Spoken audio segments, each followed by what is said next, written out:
Assalamualaikum warahmatullahi wabarakatuh. Kisah haru biarawati yang memutuskan menjadi seorang mu'alaf. Ada banyak kisah mu'alaf dari belahan dunia ini. Begitu pula yang terjadi di tanah air Indonesia. Salah satunya kisah menarik dan haru seorang mantan biarawati bernama Irena Handono. Bagaimana tidak, Irena Handono tinggalkan Kristen dan menjadi seorang muslimah. Berawal dari menantang cari kelemahan Islam, Irena Handono rupanya ingin membandingkan konsep ketuhanan pada agama Kristen dengan konsep ketuhanan dalam Islam. Namun, alih-alih menemukan kelemahan yang ia cari, Irena justru jatuh hati pada konsep ketuhanan pada Islam, sehingga memutuskan untuk menjadi mu'alaf. Jika dulu ia mempelajari Islam untuk mengetahui kelemahannya, kini sebaliknya, Irena malah mengakui Islam sebagai agama yang sempurna. Dilansir dari Suara Jaringan Terkini ID pada Jumat 23 Juli 2021, awal mula Irena Handono menjadi mu'alaf, yaitu ketika ia berdiskusi dengan dosen di biara soal perbandingan agama terkait konsep keimanan. Irena yang hobi membaca dan memiliki rasa penasaran tinggi kemudian mengusulkan diri untuk mempelajari Islam langsung dari sumbernya, yaitu Al-Quran. Tak disangka dosennya mengizinkan Irena mempelajari Islam dari Al-Quran, sehingga dengan riang mantan biarawati itu segera ke perpustakaan untuk meminjam Al-Quran tanpa terjemahan.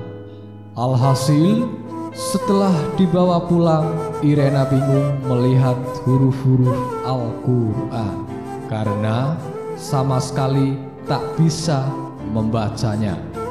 Oleh karena itu, di hari berikutnya Irena pun memutuskan untuk meminjam Al-Quran yang memiliki terjemahan. Saya pulang ke biara dan malamnya saya baca Al-Quran, tapi cara baca terbalik. Saya baca bukan dari belakang, bukan dari depan. Maka saya berjumpa surat Al-Ikhlas, ungkapnya dalam tayangan di kanal YouTube Cinta Quran TV. Ini jawaban Allah. Baru baca terjemahan itu saja, saya sudah terkejut. Ini yang mutlak benar bagi saya. Allahu Ahad, Allah itu Esa, itu yang betul. Gak mungkin dua, kalau dua Tuhan itu ciptaan. Konsep ketuhanan di Al-Quran itu menurutnya adalah sempurna dan tak terbantahkan. Sebelum menemukan konsep ketuhanan di Al-Quran, ia mengaku doktrin soal pengandaian sebagai konsep Tuhan yang ada sisi kelemahannya. Misalnya, konsep Tuhan itu satu dalam segitiga. Maka dari itu, ia penasaran bagaimana kalau nanti ada perkembangan ilmu pengetahuan dan teknologi. Maksudnya, apakah bisa nanti konsep ketuhanan menjadi segi empat dan artinya Tuhan ada penambahan? Namun, kala itu Irena dilarang untuk menggugat hal dasar seperti itu, karena katanya terlarang dalam dogma. Irena juga merasa pengandaian Tuhan dengan telur pun punya kelemahan konsep secara logika.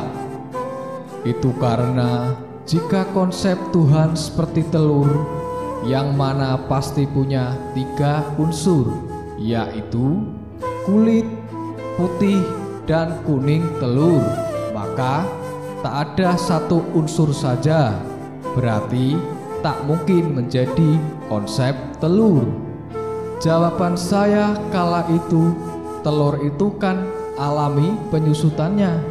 Apakah mungkin Tuhan itu susut seperti telur? Artinya tak bisa pengabdian itu dipakai, jelasnya lagi. Jadi kata Irena, konsep Allah tepat bergantung semua makhluk itu benar sekali.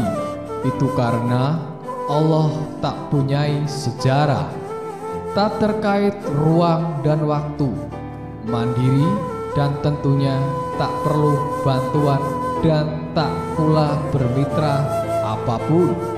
Irena Handono mengatakan reaksi pertama membaca saksama terjemahan surat Al-Ikhlas itu adalah jawaban yang selama ini ia cari. Pertama baca, saya ini benar, ini logik, ini benar. Dari situ saya makin gali dan lihat berbagai sisi perbandingannya dan pelaksanaannya konsep ketuhanan Islam. Semakin yakin surat Al-Ikhlas. Irena Handono mengatakan hidayah adalah anugerah dari Allah Subhanahu wa Ta'ala, dan baginya itu adalah nikmat luar biasa. Sebab kata dia, ada orang yang sudah diberi hidayah Allah Subhanahu wa Ta'ala tetapi justru mencampakkan nikmat hidayah itu. Irena Handono mengibaratkan hidayah diberi dan manusia sendiri yang menentukan apakah mau terima atau tidak. Seperti ibu membuat masakan yang enak menurutnya, kemudian sang anak disuruh dan bisa memilih ingin memakan atau tidak. Hidayah tak ada nilai tandingannya. Hidayah dibandingkan dengan gunung es, gunung berlian pun tidak tertukar. Sebagai informasi, Irena Handono menjadi mu'alaf sehari sebelum Ramadan, sehingga ia serta-merta ritme harus beradaptasi dengan cepat. Meski kala itu harus sembunyi-sembunyi dari keluarganya. Umi bersahadat persis sehari sebelum Ramadan dengan disaksikan Kiai Haji Misbah. Saat itu keluarga belum tahu. Saat sahur tiba, Umi makan buah ataupun roti. Itu pun sembunyi-sembunyi. Maka kalau Umi boleh jujur, berbuka dengan air putih adalah menu buka puasa paling nikmat bagi Umi. Jelas Irena dalam cuitannya di Twitter pada Selasa lalu, 13 April 2021. Wassalamualaikum warahmatullahi wabarakatuh. Innahu min Sulaiman, innahu min Sulaiman wa innahu bismillahirrahmanirrahim.